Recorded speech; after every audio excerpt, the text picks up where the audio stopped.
Hello students, আমি Nitish sir জ্ঞানজ্যোতি coaching সেন্টারের পক্ষ থেকে তোমাদের প্রত্যেককে জানাই আরো একবার স্বাগত।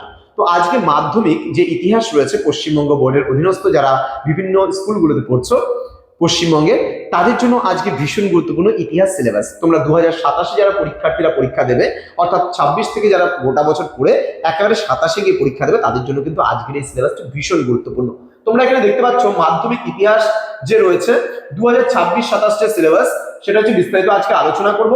তো কি কি বিষয় পড়তে হবে এই নিয়ে বিস্তারিত আলোচনা করার পূর্বে তোমাদেরকে বলে রাখি, যারা এখনো পর্যন্ত আমাদের চ্যানেলটিকে সাবস্ক্রাইব করোনি তারা অবশ্যই চ্যানেলটিকে সাবস্ক্রাইব করে পাশে থাকা বেল আইকন অল প্রেস করে দাও, যাতে নেক্সট টাইম থেকে কোনো ভিডিও আপলোড করলে তার নোটিফিকেশনটা তুমি সবার আগে পেতে পারো। এছাড়া যারা ভাবছো যে আমাদের কাছে অনলাইনে তোমরা অ্যাডমিশন নেবে, তারা অবশ্যই যোগাযোগ করো আমাদের অফিসিয়াল নাম্বার 7076398606 নাম্বার অথবা 6295916282 নাম্বারে। তো স্টুডেন্ট, তোমরা যারা ভাবছো একটা মনোরম পরিবেশে সুন্দরভাবে তোমরা পড়বে, তোমাদের জন্য জানো কোর্স ফি কত রেখেছি আমরা? একেবারে সামান্য। প্রত্যেকটা ছেলে মেয়ে যেন আমাদের কাছে পড়তে পারে, তার জন্য আমরা বিশেষ একটা বন্দোবস্ত এই বছর করেছি। পুরো তোমরা 1 বছর পড়বে জাস্ট 199 টাকার বিনিময়ে একটা সাবজেক্ট। তো দেরি না করে আজই যোগাযোগ করো আমাদের অফিসিয়াল নাম্বারে। স্যার কি করে আপনাদের সেন্টারে যুক্ত হতে পারবো, কি করে ক্লাস করতে পারবো, ডিটেলসটা জেনে নাও আমাদেরকে ফোন করে। চলো শুরু করছি আজকের ক্লাসটা। ডিটেলসে কি কি পড়বে এই নিয়ে বিস্তারিত আলোচনা হবে। প্রথমত আমি বলে রাখি তোমাদেরকে, তোমাদের কিন্তু এই বছর টোটাল মোট 8টা অধ্যায় রয়েছে এবার ইতিহাসে, মাধ্যমিক ইতিহাসে। এই 8টা অধ্যায়ের মধ্যে আমরা প্রথম অধ্যায়ে কি জানবো? প্রথম অধ্যায় জানবো আমরা ইতিহাসের ধারণা। এই ইতিহাসের ধারণার মধ্যে আমরা আধুনিক ইতিহাস চর্চার বৈচিত্র্য পড়বো। দেন বলছে আধুনিক ভারতের ইতিহাস চর্চার বিভিন্ন উপাদান ব্যবহারের পদ্ধতি, অর্থাৎ এখানে বিভিন্ন ইতিহাস, খেলাধুলার ইতিহাস, খাদ্যাভ্যাসের ইতিহাস, বিভিন্ন পোশাক পরিচ্ছদের ইতিহাস, যানবাহনের ইতিহাস, বিভিন্ন ইতিহাসগুলো কিন্তু আমরা পড়বো। ঠিক আছে। নেক্সট অধ্যায় রয়েছে সংস্কার, বৈশিষ্ট্য ও পর্যালোচনা। এখানে রয়েছে 19 শতকের বাংলা সাময়িক পত্র, সংবাদপত্র এবং সাহিত্য সমাজের প্রতিফলন। নেক্সট রয়েছে 19 শতকের বাংলায় শিক্ষা, সংস্কার, বৈশিষ্ট্য এবং পর্যালোচনা। নেক্সট রয়েছে 19 শতকের বাংলায় সমাজ সংস্কার, বৈশিষ্ট্য ও পর্যালোচনা। নেক্সট রয়েছে 19 শতকের বাংলায় ধর্ম সংস্কার, বৈশিষ্ট্য ও পর্যালোচনা। নেক্সট রয়েছে বাংলার নবজাগরণ এর চরিত্র ও পর্যালোচনা। অধ্যায় নাম্বার 3-এ আমরা চলে আসবো। অধ্যায় নাম্বার 3-এ আমাদের কি কি পড়তে হবে? অধ্যায় নাম্বার 3-এ আমরা কিন্তু পড়বো এখানে প্রতিরোধ ও বিদ্রোহ, বৈশিষ্ট্য এবং বিশ্লেষণ। এখানে ঔপনিবেশিক অরণ্য আইন এবং সেই বিষয়ে আদিবাসী জনগণের প্রতিক্রিয়া আমরা জানবো। আমরা জানবো ধর্ম প্রভাবিত কৃষক বিদ্রোহ এবং আন্দোলন। আমরা জানবো এখানে নীল বিদ্রোহ এবং পাবনা বিদ্রোহ সম্পর্কে।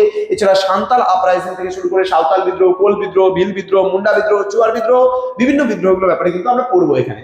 নেক্সট রয়েছে সংঘবদ্ধতার গোড়ার কথা, বৈশিষ্ট্য বিশ্লেষণ। এখানে আমরা পড়বো 1857 সালের মহাবিদ্রোহের চরিত্র এবং প্রকৃতি সম্পর্কে। আমরা তার সঙ্গে পড়বো সভা সমিতির যুগ, বৈশিষ্ট্য এবং বিশ্লেষণ।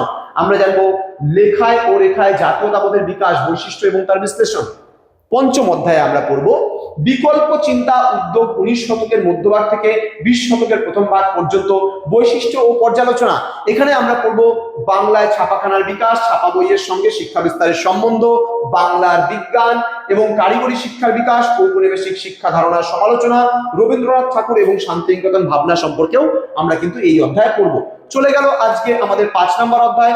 চলে আসবো আমরা 6 নম্বর অধ্যায়। কি কি পড়বো? 6 নম্বর অধ্যায় পড়বো আমরা 20 শতকের ভারতে কৃষক, শ্রমিক ও বামপন্থী আন্দোলন, বৈশিষ্ট্য ও পর্যালোচনা। এখানে আমরা পড়বো 20 শতকের ভারতে কৃষক আন্দোলনের সঙ্গে জাতীয় কংগ্রেস ও বামপন্থী রাজনীতির একটা সংযোগ। নেক্সট পড়বো আমরা 20 শতকের ভারতের শ্রমিক আন্দোলনের সঙ্গে জাতীয় কংগ্রেস ও বামপন্থী রাজনীতির সংযোগ। নেক্সট আমরা কি জানবো? 20 শতকের ভারতের উপনিবেশ বিরোধী আন্দোলনে বামপন্থী রাজনীতির অংশগ্রহণের চরিত্র। নেক্সট আমরা 7ম অধ্যায়ে জানবো 20 শতকের ভারতের নারী, ছাত্র, প্রান্তিক জনগোষ্ঠীর আন্দোলন, বিশেষ করে বৈশিষ্ট্য এবং তার বিশ্লেষণগুলো। এখানে রয়েছে 20 শতকের ভারতে নারী আন্দোলনের চরিত্র, বৈশিষ্ট্য এবং বিশ্লেষণ। রয়েছে 20 শতকের ভারতে ছাত্র আন্দোলনের চরিত্র, বৈশিষ্ট্য ও বিশ্লেষণ। রয়েছে 20 শতকের ভারতে দলিত রাজনীতি এবং আন্দোলনের বিকাশ। এবং 8ম এবং সর্বশেষ অধ্যায় উত্তর ঔপনিবেশিক ভারত 20 শতকের দ্বিতীয় পর্ব 1947 থেকে 1964 খ্রিস্টাব্দ পর্যন্ত ইতিহাসটা পড়তে হবে।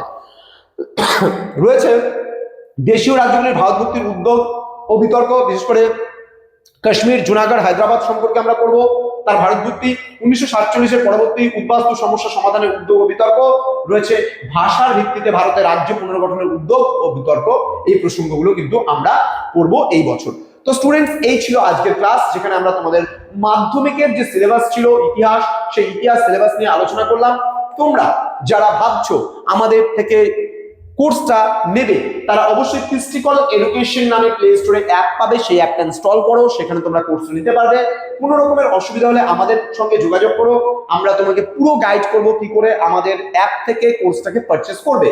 তো স্টুডেন্ট যারা এখনো চ্যানেলটিকে সাবস্ক্রাইব করনি, পুরো ভিডিওগুলো দেখতে হলে অবশ্যই চ্যানেলটিকে সাবস্ক্রাইব করে পাশে থাকা বেল আইকন অল প্রেস করে দাও, যাতে নেক্সট টাইম থেকে আমরা যখনই কোনো বিষয় বোঝাবো তখন তার নোটিফিকেশন তুমি সবার আগে পেতে পারো। দেখা হচ্ছে খুব তাড়াতাড়ি আরো একটা নতুন ভিডিও নিয়ে তোমাদের সঙ্গে। তোমরা প্রত্যেকে ভালো থেকো, সুস্থ থেকো।